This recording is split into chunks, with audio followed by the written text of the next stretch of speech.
Notre Terre est attirée vers un objet gigantesque et mystérieux dans l'espace. En ce moment même, vous filez à une vitesse inimaginable à travers l'univers. Toute notre galaxie se dirige vers quelque chose de gigantesque, d'invisible, quelque chose qui empêche les astronomes de dormir. Nous allons examiner cela de près, alors restez avec nous jusqu'à la fin. Bienvenue à tous.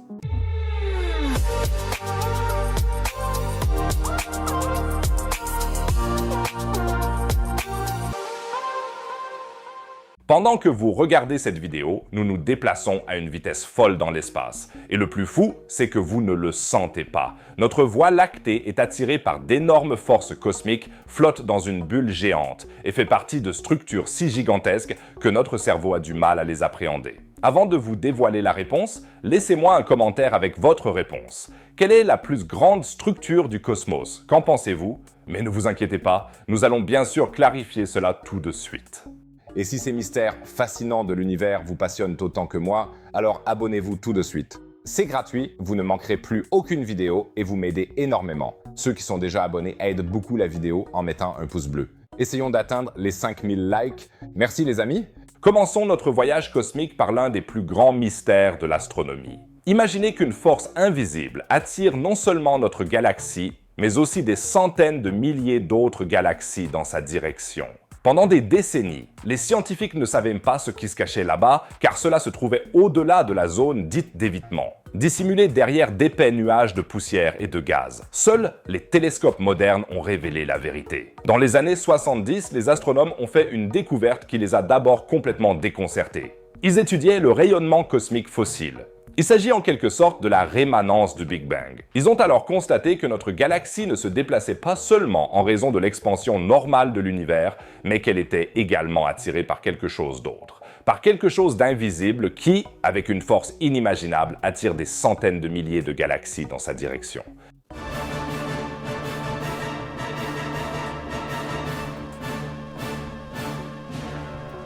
Ce n'est pas Kirby, ça je peux déjà vous le révéler, mais la vitesse à laquelle nous nous déplaçons est vraiment difficile à concevoir. Environ 390 mètres par seconde, ce qui correspond à environ 1,4 million de kilomètres par heure. Depuis que vous avez commencé à regarder cette vidéo, vous avez déjà parcouru des dizaines de milliers de kilomètres dans l'espace. La cause de cette force est restée longtemps totalement obscure. Les astronomes lui ont donné un nom simple, mais qui semble quelque peu menaçant, le grand attracteur. Mais qu'est-ce qui se cache derrière? Un gigantesque trou noir, une forme de matière inconnue? Trouver la réponse à cette question était tout sauf facile. Le plus grand problème dans l'étude du grand attracteur réside dans son emplacement. Il se trouve en effet exactement dans la zone dite d'évitement. Il s'agit d'une zone du ciel qui est cachée par le disque de notre propre Voie lactée depuis notre position. Imaginez que vous vouliez prendre une photo d'une montagne lointaine, mais que votre propre maison se trouve juste devant votre appareil photo. C'est exactement ce qui est arrivé aux astronomes. Les étoiles, le gaz et les nuages de poussière de notre galaxie bloquaient la vue directe sur cet objet mystérieux. Nous savions donc que nous étions attirés par un objet puissant, mais nous ne pouvions pas voir exactement où il devait se trouver. Un scénario pour un film d'horreur de science-fiction, Zone of Avoidance, deuxième partie avec Tom Cruise, j'irai le voir au cinéma. Pendant des décennies, les chercheurs n'ont donc pu étudier le grand attracteur que de manière indirecte, grâce au mouvement des galaxies qui tombent toutes dans sa direction. C'était comme essayer de comprendre un aimant invisible en observant simplement les copeaux de métal se déplacer dans sa direction. Les premières estimations de la masse de ce monstre cosmique étaient tout simplement inimaginables, environ 10 billions de masses solaires. Pour mettre cela en perspective, le trou noir le plus lourd connu dans l'univers ne pèse que 66 milliards de masses solaires. Le grand attracteur devrait donc être 150 000 fois plus massif que l'objet unique le plus lourd connu dans le cosmos. Heureusement, les méthodes d'observation ont évolué. Grâce aux télescopes radio et infrarouges modernes, il a finalement été possible de voir à travers les voiles de poussière de la Voie lactée et de découvrir ce qui s'y cache réellement. Et en regardant de plus près, grâce à cette technologie moderne, ils l'ont enfin aperçu, le grand attracteur. Au lieu d'un seul objet gigantesque, les astronomes ont découvert un immense regroupement de galaxies. Le grand attracteur s'est avéré n'être pas un objet mystérieux unique, mais le centre gravitationnel d'une structure cosmique gigantesque appelée Superamas Laniakea. Laniakea est un mot hawaïen qui signifie ciel infini. Un nom tout à fait approprié pour une structure qui s'étend sur 520 millions d'années-lumière et abrite 100 000 galaxies. Notre Voie lactée n'est qu'un minuscule élément de ce réseau cosmique. Nous appartenons au superamas de la Vierge, qui n'est lui-même qu'une branche de l'Aniakea. Le grand attracteur est tout simplement le puits gravitationnel le plus profond de notre voisinage cosmique, le point vers lequel toute la matière de cette région de l'univers tombe. Nous ne sommes qu'une minuscule feuille sur une branche plus grande, qui elle-même n'est qu'une petite partie d'une gigantesque jungle cosmique. Cette découverte a contribué à résoudre l'une des plus grandes énigmes de la cosmologie. La structure à grande échelle de l'univers. L'espace n'est en effet pas chaotique, les galaxies ne sont pas réparties de manière aléatoire, elles forment au contraire un gigantesque réseau cosmique composé de filaments, de nœuds et d'immenses espaces vides appelés voides. Vous voyez ici le réseau cosmique qui résulte de cette structure filamentaire. Cette structure est née de minuscules fluctuations de densité. Peu après le Big Bang, les zones contenant un peu plus de matière ont attiré davantage de matière grâce à leur gravité, tandis que les régions vides sont devenues de plus en plus vides. Au cours de milliards d'années, la gravitation a ainsi formé les structures gigantesques que nous observons aujourd'hui. Le grand attracteur est en fait le plus grand nœud de notre partie du réseau cosmique. Mais y arriverons-nous un jour? À notre vitesse actuelle, il nous faudrait théoriquement environ 95 milliards d'années pour atteindre le grand attracteur. Mais l'expansion de l'univers vient contrecarrer nos plans. Depuis la fin des années 90, nous savons que l'expansion du cosmos s'accélère même. Cela est probablement dû à la mystérieuse énergie noire qui représente environ 70% de l'univers. Cette expansion accélérée a une conséquence paradoxale. Bien que nous nous déplacions à une vitesse énorme vers le grand attracteur, l'espace entre nous et lui grandira plus vite que nous ne pouvons le parcourir. Imaginez deux fourmis assises sur votre ventre qui courent l'une vers l'autre. Mais pendant ce temps, vous mangez tellement de pizza que votre ventre devient de plus en plus gros. À un moment donné, les fourmis s'éloignent l'une de l'autre, même si elles courent l'une vers l'autre. Il en ira de même pour nous avec le grand attracteur. Nous ne l'atteindrons jamais. En fait, ce n'est que le début d'un adieu cosmique aux proportions gigantesques. Aujourd'hui, l'univers observable s'étend sur environ 93 milliards d'années-lumière et contient, selon les dernières estimations, jusqu'à 200 000 milliards de galaxies. Mais seule une infime fraction de celui-ci, environ 40 galaxies dans notre groupe local, est liée à nous de manière permanente par la gravité. Tout le reste nous sera arraché à long terme, pour toujours. À chaque seconde où nous ne sommes pas en mesure de voyager intergalactiquement, nous perdons la chance d'atteindre d'autres galaxies. Peut-être est-ce là la solution au paradoxe de Fermi? Il faut tout simplement trop de temps pour développer la technologie nécessaire. Et lorsqu'une espèce intelligente la possède enfin, les autres galaxies sont déjà hors de portée à cause de l'expansion cosmique. Nous sommes tous assis seuls sur nos îles cosmiques, sachant que les autres devraient exister, mais nous ne nous atteindrons jamais. Bonne métaphore pour les relations humaines, maintenant que j'y pense. Ça semble d'abord déprimant, mais en fait, je trouve ça fascinant. Le grand attracteur nous montre à quel point l'univers est dynamique et éphémère. Cela nous rappelle également que nous faisons partie de gigantesques courants cosmiques qui s'étendent bien au-delà du système solaire. En même temps, la recherche montre à quel point les humains peuvent être intelligents lorsqu'il s'agit de surmonter les obstacles à l'observation et de percer les secrets du cosmos. Car sans radiotélescope, sans observation infrarouge et sans analyse sophistiquée des mouvements, nous ne saurions pratiquement rien à ce jour sur l'Aniakea ni sur le grand attracteur. Le fait que nous ne l'atteindrons jamais en fait une sorte d'horizon inaccessible, un objectif que nous visons éternellement sans jamais le toucher. Incroyable, non? Mais il y a encore plus grand, car alors que nous pensions que l'Aniakea représentait déjà la limite ultime, des astronomes ont maintenant découvert que nous faisons peut-être partie de quelque chose d'encore plus gigantesque. La concentration de Shapley, une mégastructure qui pourrait être jusqu'à 10 fois plus grande que tout ce que nous connaissions. Des chercheurs ont analysé plus de 56 000 galaxies pour faire cette découverte incroyable. Qu'est-ce que cela signifie pour notre compréhension du cosmos? La réponse, c'est maintenant. Pour comprendre ce que les chercheurs ont découvert, nous devons d'abord examiner comment les astronomes ont compris jusqu'à présent la structure de l'univers. Imaginez l'univers comme une ville gigantesque. Les galaxies individuelles, comme notre Voie lactée, seraient alors en quelque sorte les maisons.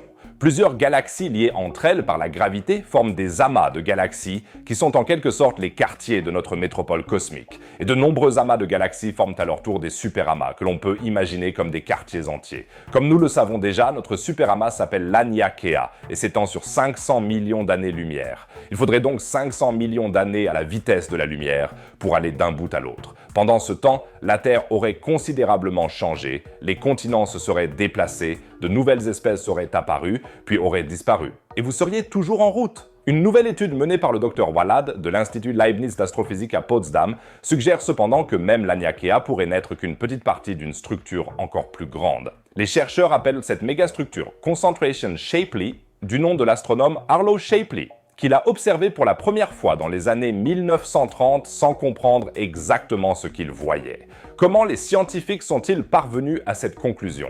Ils ont étudié les mouvements de pas moins de 56 000 galaxies.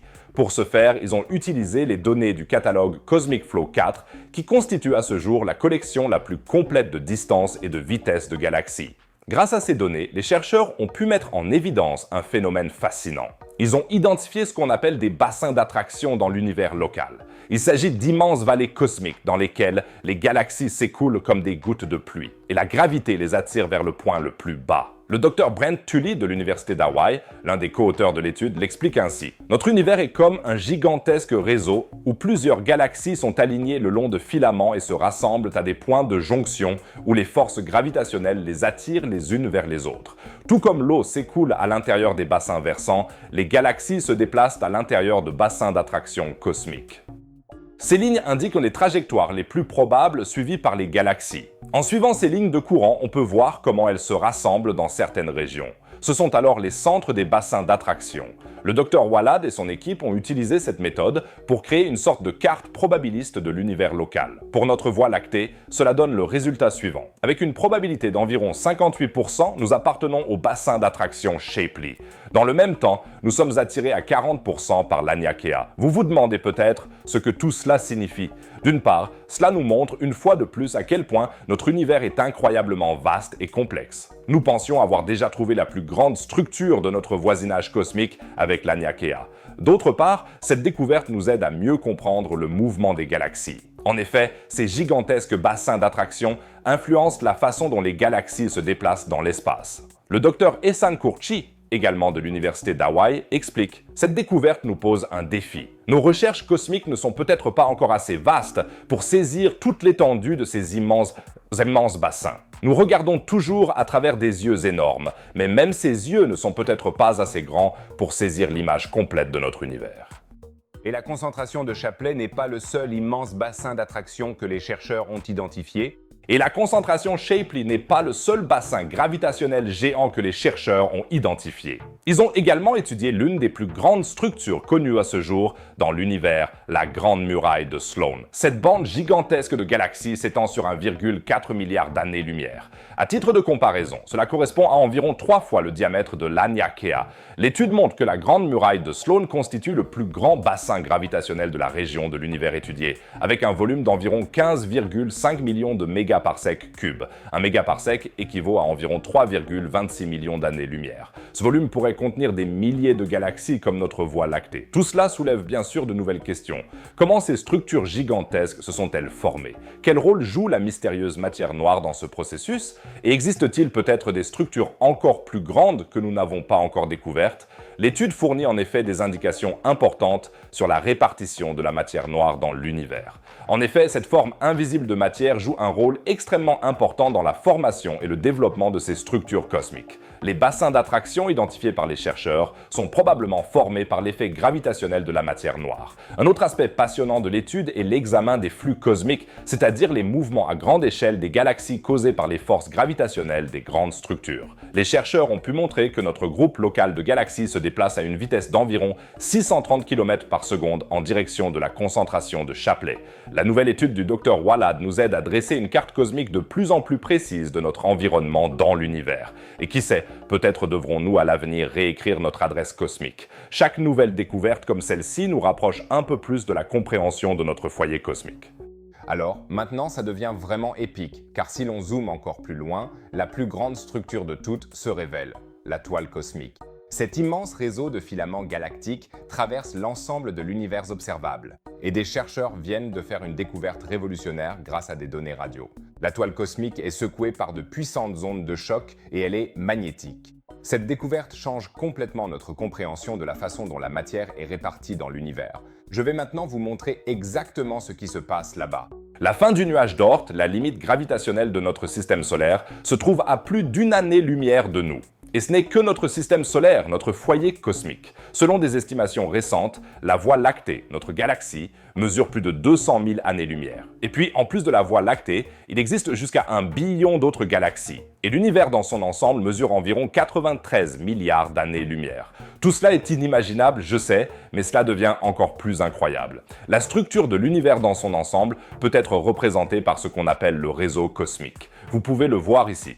Nous voyons ici les structures matérielles du cosmos regroupées en filaments. Ces filaments sont donc constitués de tout ce que nous connaissons comme matière cosmique. Nébuleuses, galaxies, amas de galaxies. Nous nous trouvons actuellement sur l'un de ces filaments dans la Voie lactée. Mais le réseau cosmique ne montre pas seulement des filaments, il contient également des vides mystérieux, des zones gigantesques et vides du cosmos entre les filaments.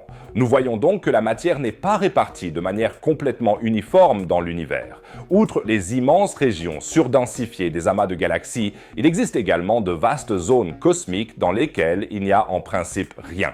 Bien sûr, ici et là, une galaxie virevolte dans un vide, mais dans l'ensemble, c'est un espace vide. C'est donc la structure la plus vaste du cosmos, le réseau cosmique composé de filaments et de vides. Et comme si cela n'était pas déjà assez bizarre, les scientifiques ont maintenant réussi à détecter du magnétisme dans le réseau cosmique. La chercheuse impliquée, le Dr Tessa Wernström, déclare « Les champs magnétiques traversent l'univers, des planètes et des étoiles jusqu'aux plus grands espaces entre les galaxies. De nombreux aspects du magnétisme cosmique ne sont pas encore entièrement compris, en particulier à l'échelle observée dans le réseau cosmique. » Qu'ont fait exactement les chercheurs? Ils ont utilisé toutes sortes de données et de cartes radio issues de cartographies célestes telles que le Global Magnetoionic Medium Survey, obtenu notamment à l'aide de radiotélescopes tels que le Murchison-Whitefield Array en Australie. Les radiotélescopes permettent de cartographier l'ensemble du ciel dans le domaine radio et de voir où se trouve la plus grande densité d'émissions radio. Les chercheurs ont ensuite superposé ces données sur la répartition des émissions radio dans l'espace à la structure simulée du réseau cosmique et le résultat final semblait confirmer l'une des hypothèses cosmiques les plus passionnantes. On suppose en effet depuis longtemps que lorsque la matière cosmique fusionne pour former des filaments, des ondes de choc d'une ampleur inimaginable sont générées. Ces ondes de choc émettent des ondes radio qui, en théorie, font briller le réseau cosmique dans le spectre radio. Mais cela n'a jamais pu être prouvé de manière concluante, car ces signaux sont très faibles. Jusqu'à présent, car c'est précisément ce que les chercheurs viennent d'accomplir. Ils ont réussi à détecter la lueur radio du réseau cosmique. En effet, lorsqu'ils ont superposé progressivement la cartographie radio du cosmos à la structure simulée du réseau cosmique, cela correspondait parfaitement. C'est donc, en principe, un travail de détective astronomique. D'ailleurs, les astronomes amateurs parmi vous savent comment s'appelle la technique utilisée par les chercheurs lorsqu'ils ont superposé les images radio, le stacking. Les chercheurs ont enregistré des émissions radio provenant des ondes de choc qui traversent le réseau cosmique, lesquelles sont générées lorsque de grandes structures de matière entrent en collision. Il s'agit là de la toute première preuve observationnelle de l'existence de particules accélérées sous la forme de ces ondes de choc dans l'univers. Ou, comme le dit le Dr Tessa Wernström, dans le passé, nous n'avons observé ces ondes de choc radio que lors de collisions directes entre des amas de galaxies. Cependant, nous pensons qu'elles existent également dans les filaments cosmiques. La plus grande structure du cosmos est donc secouée par de puissantes ondes de choc radio. Jusqu'ici, tout va bien, mais certains se demandent certainement déjà quel est le rapport entre cette radioluminescence et le magnétisme du réseau cosmique. Il est énorme. Imaginez que vous êtes un électron, c'est-à-dire une particule chargée négativement. Vous volez tranquillement à travers le réseau cosmique et pensez à ce proton attrayant qui vous sourit depuis des jours. Soudain, vous êtes dévié vers une trajectoire fixe et vous faites partie d'une sorte de courant. Que s'est-il passé? Le champ magnétique du réseau cosmique vous a capturé. Les ondes radio dans le réseau cosmique sont principalement générées lorsque des particules chargées, comme les électrons, sont accélérées dans des champs magnétiques. Les champs magnétiques du réseau cosmique agissent donc comme des accélérateurs et dirigent les électrons sur des trajectoires en spirale, à partir desquelles l'émission radio est alors émise. Cela signifie qu'en observant les ondes radio, les astronomes peuvent cartographier les champs magnétiques du réseau cosmique et mesurer leur intensité ainsi que leur orientation. Cela aide, à son tour, à mieux comprendre la structure du réseau cosmique et son interaction avec les galaxies et les amas de galaxies. D'accord, j'entends déjà certains d'entre vous dire « Pourquoi ce type bizarre d'Internet me raconte-t-il tout ça ?» Tout cela n'est pas aussi abstrait que cela en a l'air et a des conséquences très concrètes, y compris pour nous. La formation des galaxies, leur regroupement en amas de galaxies, tout cela est contrôlé par les ondes de choc et les trajectoires magnétiques du réseau cosmique. Ces processus totalement abstraits dans la plus grande structure de l'univers sont finalement responsables de la formation de notre Voie lactée telle qu'elle est aujourd'hui. Car grâce à une trajectoire magnétique quelconque dans le réseau cosmique, à un moment donné, à un endroit quelconque de l'univers, dans un filament quelconque, et comme Tilokat, s'est réunie la quantité d'hydrogène exactement nécessaire pour former un jour les milliards d'étoiles qui ont donné naissance à la Voie lactée. C'est fou. J'espère que vous avez maintenant un aperçu passionnant des structures gigantesques qui forment notre cosmos. Et nous avons encore une fois appris que l'univers est plein de merveilles. Bien sûr, je vous tiendrai au courant de toutes les autres découvertes.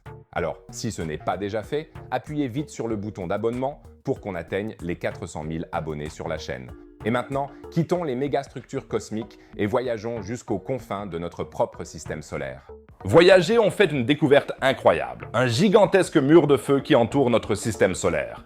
Pour tout savoir sur cette découverte révolutionnaire aux confins du connu et voir les données spectaculaires de la mission Voyager, cliquez sur la vidéo affichée en haut à droite. C'est très passionnant. Comme toujours, vous trouverez une autre vidéo passionnante sur la science et l'espace en bas à droite. Sinon, je vous dis à la prochaine vidéo. À bientôt les amis.